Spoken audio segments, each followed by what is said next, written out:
એટલે આમ બી આમ એ, આ એ અને બી વચ્ચેનો ખૂણો વાં આગળના પ્રશ્નમાં 90 ડિગ્રી જ હતો, તો રામાયણ નહોતી. પણ હવે અહીંયા 90 ડિગ્રી નથી. જેવું ટોર ત્યાં ઉત્પન્ન થતું હતું એવું ટોર ક્યાં ઉત્પન્ન થશે. હલો બાળકો, જય શ્રી કૃષ્ણ.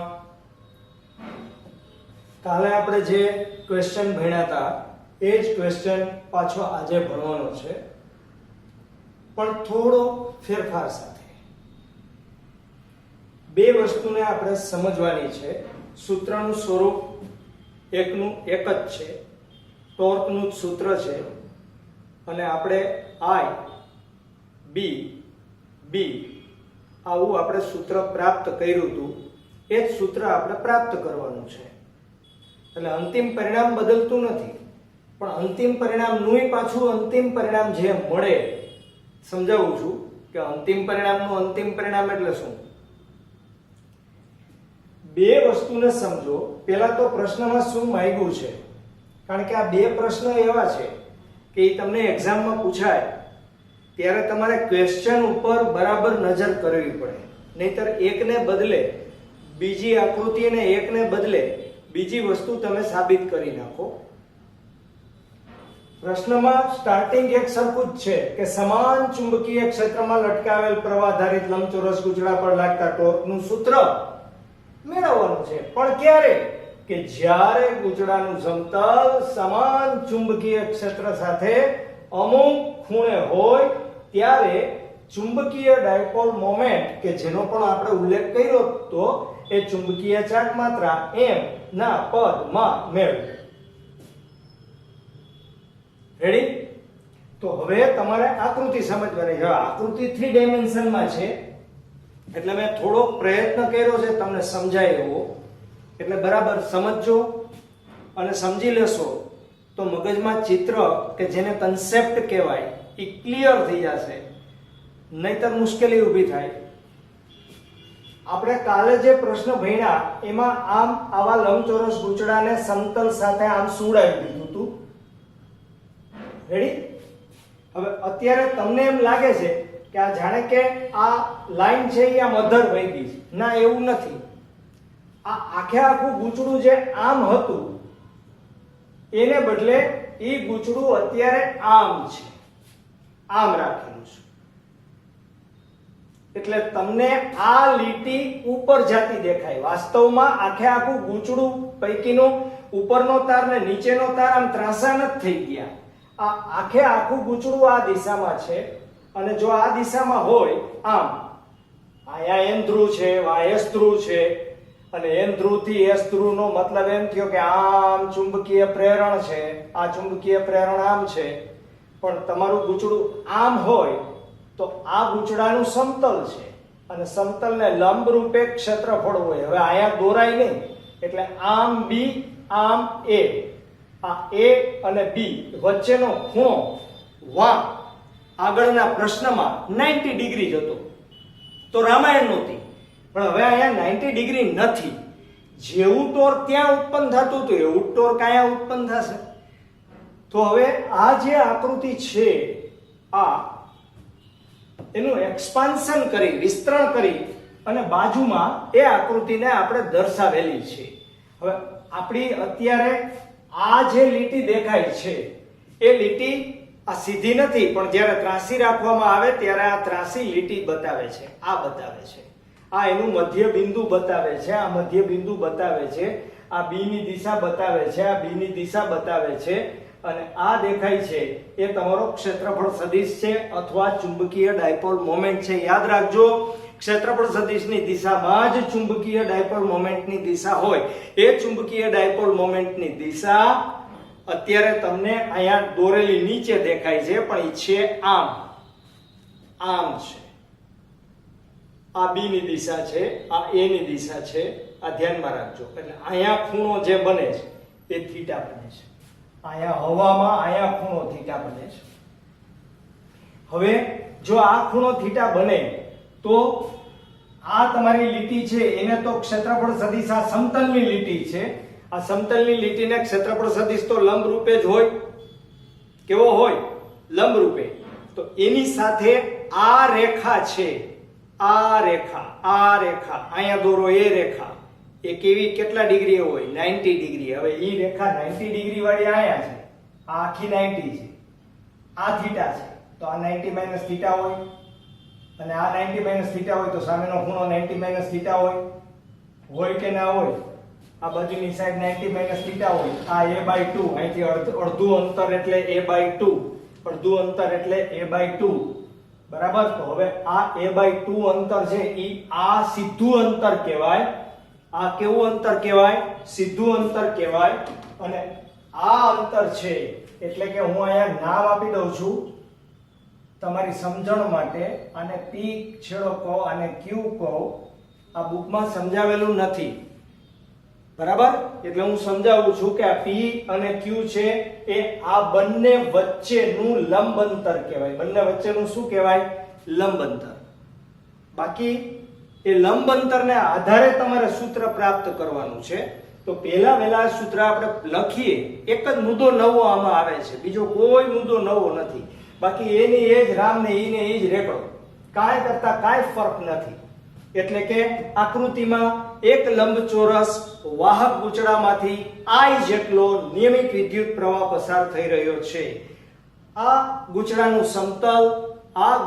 સમતલ ચુંબકીય ક્ષેત્ર B સાથે થીટા ખૂણો બનાવે તેવી રીતે ગોઠવેલું છે. એટલે કે એનો ક્ષેત્રફળ સદિશ છે એ થીટા ખૂણે છે, બરાબર. તો આટલો જ ફેરફાર, આ થીટા ખૂણે ગોઠવેલો છે એટલો જ વર્ણનમાં ફેરફાર કરવાનો છે. પ્લસ AD અને BC ને કારણે તાર ઉપર લાગતા બળની દિશા સમાન મૂલ્યની વિરુદ્ધ દિશામાં હોવાથી તેઓ એકબીજાની અસર નાબૂદ કરશે. પરંતુ AB અને CB બંને તારમાં વહેતા પ્રવાહને કારણે પણ લાગતા બળના મૂલ્યો સમાન અને વિરુદ્ધ દિશાના છે, પણ એક રેખાસ્થ નથી. તેથી તેઓ વિષમ ઘડી દિશામાં ભ્રમણ કરાવડાવશે. કેવી દિશામાં? વિષમ ઘડી દિશામાં, બરાબર. હવે આ તમારો જે તાર BC છે, BC તાર, એ BC તાર એટલે આવડો આને તમે BC તાર કહો તો કઈ વાંધો નથી. આ BC સમજવા માટે BC તારને ઉપરથી જોતા એ આકૃતિ B માં દર્શાવ્યા મુજબ મળે. અને અહીં વિષમ ઘડી દિશામાં આખું ગૂંચળું ભ્રમણ કરતું હોવાથી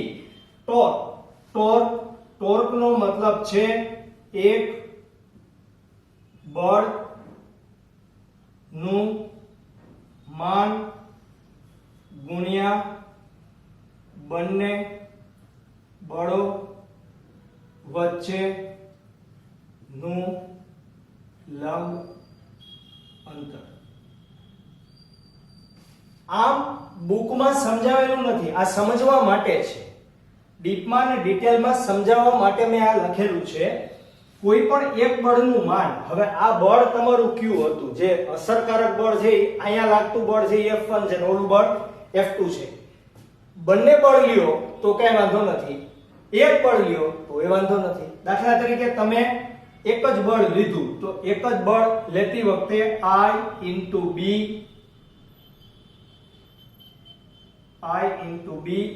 B અને ગુણાકારમાં શું આવશે મને કહો તો? શું આવશે? A sin theta. A sin theta મેં લખ્યું બંને બળ વચ્ચેનું લંબ અંતર, એટલે આખું લખી નાખ્યું P થી Q વચ્ચે. વાસ્તવમાં P થી મધ્યબિંદુ સુધીનું A/2 sin થીટા થાય ને આ A/2 sin થીટા થાય. હવે તમારી બુકમાં લખેલું છે એ આમ છે કે I B A/2 sin theta, આ એક બાજુના તાર માટે, વત્તા I B A/2 sin theta. Automatic આ સૂત્ર તમારા હાથમાં આવી ગયું. એટલે કે I B A sin theta. એમાંથી આ જે A અને B છે, I કૌંસમાં AB, એને જરાક જુદું આપણે લખીએ, ઇન્ટુ sin થીટા બરાબર I into A into B sin theta.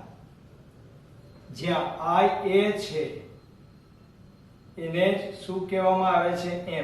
એમ નો મતલબ ચુંબકીય ચાપ માત્રા અથવા ચુંબકીય ડાયપોલ મોમેન્ટ. જેમ વિદ્યુત ડાયપોલ મોમેન્ટ એવી હતી એમ ચુંબકીય ડાયપોલ મોમેન્ટ. અને આ ચુંબકીય ડાયપોલ, હવે આનું તમે દિશા દર્શાવતું સૂત્ર લખશો તો I A ક્રોસ B એવું લખાશે, અથવા I A ની જગ્યાએ તમે M ક્રોસ B લખો તોય કઈ વાંધો નથી. તો અહીં લાગતા ટોર્કની દિશા ક્યાં? તો કે ચુંબકીય ચાક માત્રા M અને ચુંબકીય ક્ષેત્ર B થી રચાતા સમતલને લંબ રૂપે ટોર્કની દિશા હશે. બરાબર. પછી એના ખાસ કિસ્સા આવશે. ખાસ કિસ્સામાં થીટા બરાબર એકવાર 0 મૂકો, એકવાર 90 મૂકો અને એકવાર 180 મૂકો અને દરેક સ્થિતિમાં મળતા ટોર્કની ચર્ચા કરો. આના પછીના નાના પ્રશ્ન સ્વરૂપે આવશે. તો શું ફેરફાર હતો એ સમજાઈ ગઈ તમને વાત? કે આ આખો ફરીથી ખૂણો સમજાવી દો. આ 90 છે, બરાબર. આ થીટા છે તો આ 90 માઈનસ થીટા હોય, આ 90 માઈનસ થીટા હોય, આ 90 માઈનસ થીટા નો આ ઘટક a/2 sin થીટા થાય, કારણ કે આ a/2 છે. દેખાય છે? sin theta. cos લખો તો સામેનો ઘટક આવશે એ cos 90 માઈનસ થીટા. આ જે sin થીટા દેખાય છે cos 90 માઈનસ થીટા જ છે. એ છે શું? cos 90 minus theta. તો 90 માઈનસ થીટા તમે લખો એટલે ઓટોમેટિક શું થઈ જાય? sin થીટા થઈ જાય બાળકો. ઓકે. તો હવે આ પ્રશ્ન છે એમાં બાકી તો બધું એક ને એક જ છે, છતાંય હું તમને સરળ ભાષામાં લખી દઉં છું બાળકો. ઓકે. યસ બાળકો, આપણે હમણાં જે સમજ્યા એ જ વસ્તુ મેં તમને લખીને આપેલી છે. અને મેં તમને એ પણ સમજાવ્યું કે આમાં એક કે બે મુદ્દા છે એ આપણા માટે નવા છે અને આમાં એકાદું વાક્ય તમારે બરાબર સમજવું પડે એમ છે. આકૃતિ A માં એક લંબચોરસ વાહક ગૂંચળા ને ચુંબકીય ક્ષેત્ર B સાથે તેના સમતલને દોરેલ લંબ ક્ષેત્રફળ સદિશ સાથે થીટા ખૂણો બનાવે તે રીતે ગોઠવેલ છે અને ગૂંચળામાંથી I જેટલો નિયમિત પ્રવાહ પસાર થાય છે. ભાઈ ગૂંચળું હતું એ તો મેં તમને કીધું એમ થોડું ત્રાસું હતું જ. ગૂંચળું હતું એ તો આપણે ત્રાસું રાખવાનું જ છે. આ ગૂંચળું આમ હતું એને બદલે આપણે આમ રાખવાનું છે અને આમ રાખશું એટલે આ ગૂંચળાનું સમતલ આ છે. સમતલે આ બે સાથે કંઈક ક્ષેત્ર, ટૂંકમાં ચુંબકીય ક્ષેત્ર સાથે ખૂણો તો બનાવેલો જ છે, પણ આપણે ગણતરીમાં એનો ખૂણો નથી લેવાનો. આપણે સમતલને લંબ ક્ષેત્રફળ સદિશનો ખૂણો ગણતરીમાં લેવાનો છે. એટલે આ જે અત્યારે તમને ખૂણો દેખાય છે એ થીટા ખૂણો, આ કે આ બે સેમ એ ક્ષેત્રફળ સદિશ સાથે ચુંબકીય પ્રેરણે બનાવેલો ખૂણો છે અને ક્ષેત્રફળ સદિશની દિશામાં જ તમારી ચુંબકીય ડાયપોલ મોમેન્ટ હોય. BC અને AD બાજુઓ પર લાગતા બળ સમાન મૂલ્યના અને વિરુદ્ધ દિશાના છે તથા BC અને AD ના દ્રવ્યમાન કેન્દ્રમાંથી પસાર થતી અક્ષ પર છે, એટલે બરાબર વચ્ચેથી. બરાબર. વળી આ બળો એક રેખસ્થ હોવાથી એકબીજાની અસર શું કરે છે? ના. અને તેથી તેને લીધે ટોર્ક લાગતું નથી. આ બે તારને કારણે ટોર્ક નથી લાગતું. બરાબર. જ્યારે AB અને CB બાજુ પર લાગતા બળો F1 અને F2 સમાન મૂલ્યના વિરુદ્ધ દિશામાં છે પરંતુ એક રેખસ્થ નથી અને તેથી તે ટોર્ક ઉત્પન્ન કરે છે. એ ટોર્ક ઉત્પન્ન કરશે કારણ કે બે બળ મેં તમને સમજાવ્યું હતું કે આ બળ અંદરની બાજુ લાગે છે, આ બળ બહારની બાજુ લાગે છે, એટલે આખું ગૂંચળું આમ ફરશે. બરાબર. અને ગૂંચળું વિષમઘડી દિશામાં ભ્રમણ કરશે. ગૂંચળું વિષમઘડી દિશામાં ભ્રમણ કરશે. આ બળના મૂલ્યો F1 બરાબર F2 બરાબર IBB એ બે સમાન છે. આકૃતિ B માં AD છેડા તરફથી એટલે અહીંથી નીચેથી આપણે જોવાનું, જોતા દેખાતી આકૃતિ દોરેલી છે. એટલે અહીંથી તમે જોશો એટલે આ ત્રાસી લીટી દેખાવાની છે, આ અથવા આ ત્રણ પૈકીની કોઈ પણ. એટલે તમારી આ BC આ જે લીટી મેં દોરેલી છે એ પોતે. બરાબર. ઓલરાઈટ. બસ કુલ ટોર્ક T બરાબર T1 T2 T1 T2 બરાબર. તો T બરાબર F1 * a/2 sin θ F1 a/2 sin θ વત્તા F2 a2 sin θ a/2 sin θ. Okay, તો આ બે વખત છે, અડધું અડધું, તો આખું થઈ જશે એટલે I into a b b sin θ. ab બરાબર ક્ષેત્રફળ અને t બરાબર I a b sin θ, તેથી ટોર્ક બરાબર I a cross b. Okay, જ્યાં I a બરાબર m ચુંબકીય ડાયપોલ મોમેન્ટ T બરાબર m ક્રોસ b, તેનું મૂલ્ય T બરાબર mb sin θ. આનું મૂલ્ય શું થાય? mb sin θ. અને એની દિશા ટોર્કની ક્યાં કઈ બાજુ થાય? તો કે m અને b થી રચાતા સમતલને લંબ રૂપે, m અને b થી રચાતા સમતલને લંબ રૂપે. બરાબર, આ ટોર્કની દિશા થાય. જો ગૂંચળાને a નાટા હોય તો સમીકરણ 1 નીચે મુજબ લખાય. અને a નાટા હોય, આ તો આપણે એક આંટો જ લીધો છે, એકને બદલે a નાટા હોય તો ni a b sin θ, એટલે કે ni a cross b, cross ગુણાકાર કાઢો એટલે sin θ આવે, જ્યાં θ એટલે તમારો પ્રવાહ જે દિશામાં પસાર થાય છે તે અને ક્ષેત્રફળ એનું, ખાસ તો પ્રવાહ નહીં, ક્ષેત્રફળ સદિશ અને b વચ્ચેનો ખૂણો કે જે થીટા છે. બરાબર, હવે આનું મૂલ્ય દર્શાવતું સૂત્ર લખો તો ni ab sin θ. શોર્ટમાં એમ યાદ રખાય, નાયબ મામલતદાર હોય, નાયબ કલેક્ટર હોય, નાયબ શબ્દ ઘણી જગ્યાએ વપરાય, તો આ નાયબ sin θ. ઓકે બાળકો, ઓલરાઈટ, તો હવે લખી લેજો.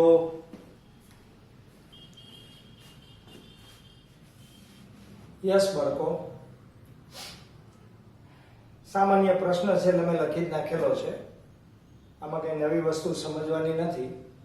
ચુંબકીય ડાયપોલ મોમેન્ટ m ધરાવતા લંબચોરસ કૂચડાને તેનો ક્ષેત્રફળ સદિશ કેપિટલ A ચુંબકીય ક્ષેત્ર સાથે થીટા ખૂણે રાખતા લાગતા ટોર્કનું સૂત્ર લખો અને તેના વિવિધ કિસ્સા પણ જણાવો. વિવિધ કિસ્સા છે એનો ઉપયોગ MCQ માં ખાસ થાય. તો ગૂંચળા A સાથે B એ થીટા ખૂણો બનાવેલો હોય ત્યારે ઉદ્ભવતા ટોર્કનું સૂત્ર ટોર્ક T બરાબર m ક્રોસ b, આપણે આગલા પ્રશ્નમાં ભણ્યા. T બરાબર mb sin θ. વિવિધ કિસ્સા, જો સમીકરણ 1 માં થીટા બરાબર 0 હોય, અહીંયા થીટા બરાબર શું હોય? 0 હોય, તો ટોર્ક 0 થાય જ ને, કારણ કે sin 0 ની કિંમત 0 છે. જે ગૂંચળાની સંતુલન અવસ્થા બતાવે છે, સ્થિર અવસ્થા. શું કામે? કારણ કે હંમેશા ગૂંચળું છે એ ક્ષેત્રને સમાંતર રહેવાનો શું કરે? પ્રયત્ન કરે આપમેળે. એવું આપણે ભણેલા છે વિદ્યુત ક્ષેત્રમાં. એ જ વસ્તુ ચુંબકીય ક્ષેત્ર માટે પણ લાગુ પડે. જો થીટા બરાબર 180 હોય એટલે કે પ્રતિ સમાંતર હોય તો ગૂંચળું કેવા સંતુલનમાં હોય છે ભાઈ? ગૂંચળું કેવા સંતુલનમાં હોય? આ ખાસ ધ્યાન રાખજો, અસ્થિર સંતુલનમાં હોય. તેમ કહેવાય જે સંતુલનમાં આવે ત્યાં સુધી ગૂંચળું ભ્રમણ કરે છે અને ટોર્ક લાગે છે, ત્યારે ટોર્ક ઉત્પન્ન થાય. કારણ કે ઊંધી દિશા હોય, આની દિશા આમ હોય, b ની દિશા, અને m ની દિશા આમ હોય, તો m અને b બે એક જ દિશામાં થાય ત્યાં સુધી ભ્રમણ કરે. અને થીટા બરાબર જો 90 હોય તો ટોર્ક કેવું લાગશે ભાઈ? મહત્તમ લાગશે. બરાબર, કારણ કે sin 90 ની કિંમત 1 છે. ઓકે, એટલે m અને b જો લંબ રૂપે હોય તો ટોર્ક કેવું? મહત્તમ. ઓલરાઈટ, હવે અહીંયા દાખલામાં નજર કરો. સિમ્પલ દાખલો છે. હવે જેટલા દાખલા બચ્યા છે એ બધા સિમ્પલ છે. બરાબર, 4 મીટર અંતરે બે લાંબા સીધા અને સમાંતર A અને B માંથી 8 એમ્પિયર અને 5 એમ્પિયર વિદ્યુત પ્રવાહો એક જ દિશામાં વહન પામે તો તાર A ના 10 સેન્ટીમીટર લંબાઈના વિભાગ પર લાગતું બળ મેળવો. બરાબર, તો I1 બરાબર 8 એમ્પિયર, I2 બરાબર 5 એમ્પિયર, L બરાબર 10 સેન્ટીમીટર અને 10 ગુણ્યા 10 ની ઓછા 2 ઘાત બરાબર 10 ની ઓછા 1 ઘાત મીટર. પછી બે વચ્ચેનું લંબ અંતર D બરાબર 4 મીટર. બરાબર, તો લાગતું શું મેળવવાનું છે? બળ. બરાબર, તો હવે આપણને સૂત્રની ખબર છે કે બળ F બરાબર μ0 I1 I2 L upon 2 pi અને d બરાબર μ0 4 pi into 10 raised to minus 7 into 8 into 5 into 10 raised to minus 1 L ની કિંમત મેં 10 ની ઘાતમાં રાખી. સામાન્ય રીતે ગણતરી કરતી વખતે 10 ની ઘાતનો આગ્રહ વધારે રાખવો, ગણતરી ઘણી બધી સરળ પડે. બરાબર. 2 pi into કેટલા મીટર થશે? 4. અને જો એ 4 થાય તો અહીંયા 4 દુ 8 થશે, અહીંયા 2 આવશે, બસ પતી ગયું કામ થાય. બરાબર. જો જવાબ તમારો સીધો આવી જશે. અહીંયા 2 દુ 4 અને 5 4 20. 20 થાય તો 20 into 10 raised to minus 7 અને minus 1 એટલે માઈનસ કેટલા થશે? 6. બરાબર. તો equal to 8.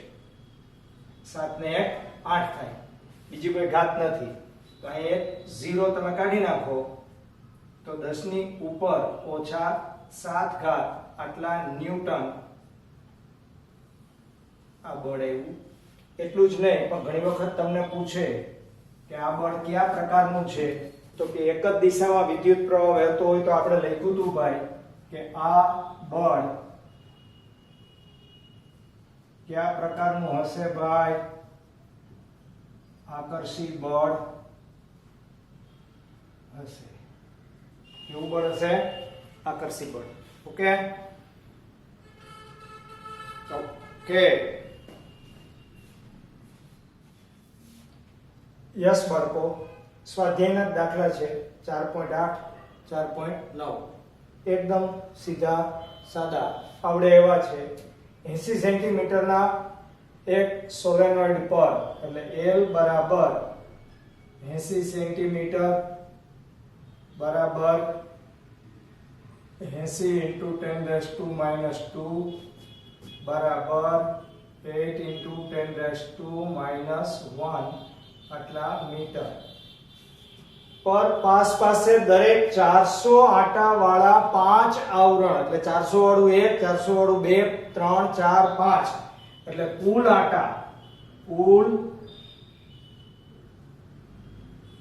આટા n બરાબર 400 ગુણ્યા 5 બરાબર કેટલા આટા થયા? 2000. 2000 એટલે 2 ગુણ્યા 10 ની 3 ઘાત આટા.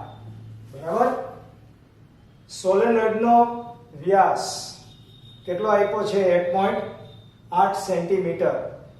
જો સોલેનોઇડમાં 8 એમ્પિયર વિદ્યુત પ્રવાહ પસાર થતો હોય, I બરાબર કેટલા એમ્પિયર? 8 એમ્પિયર. બરાબર. તો તેના કેન્દ્ર પાસે ચુંબકીય ક્ષેત્ર શોધો. તો સોલેનોઇડ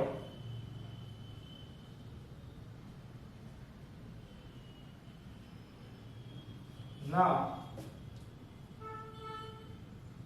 અંદરના બિંદુએ ચુંબકીય પ્રેરણ B બરાબર μ0 n I બરાબર μ0 n I upon L. બરાબર. તો equal to 4 pi into 10 raised to minus 7 into આટા 2 ગુણ્યા 10 ની 3 ઘાત ગુણાકારમાં વિદ્યુત પ્રવાહ 8 એમ્પિયર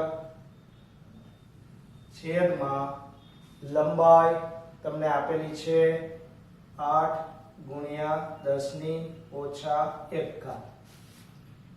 4 દુ 8 એ 8 એટલે નીકળી જશે. બરાબર. 8 આની હારે પણ નીકળી જાય, કોઈ સવાલ વગરની વાત છે. બરાબર. તો અહીંયા 4 દુ કેટલા આવ્યા? 8.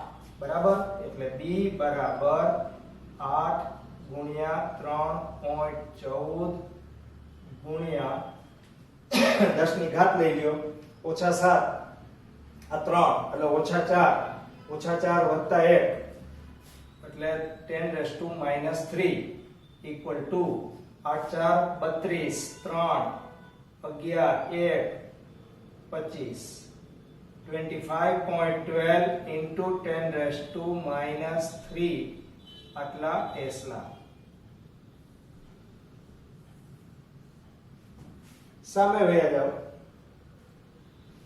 સામે તમને 10 સેન્ટીમીટર બાજુ આપેલી છે, ચોરસ ગૂંચળું છે. હમણાં જ આપણે જે થિયરી ભણ્યા એના ઉપરનો જ દાખલો છે. 10 સેન્ટીમીટર બાજુવાળા એક ચોરસ ગૂંચળામાં, ચોરસ ગૂંચળું હોય એટલે ક્ષેત્રફળ કેમ મળે? તો કે L બરાબર 10 સેન્ટીમીટર બરાબર 10 × 10⁻² બરાબર 10⁻⁻1 મીટર. તેથી A બરાબર ચોરસ હોય એટલે L² બરાબર શું થશે? 10⁻² મીટર સ્ક્વેર. ઓકે, અને એમાં ટોટલ આંટાની સંખ્યા છે 20 આંટા છે. તેમાંથી 12 એમ્પિયર વિદ્યુત પ્રવાહ પસાર થાય છે એટલે I બરાબર 12 એમ્પિયર.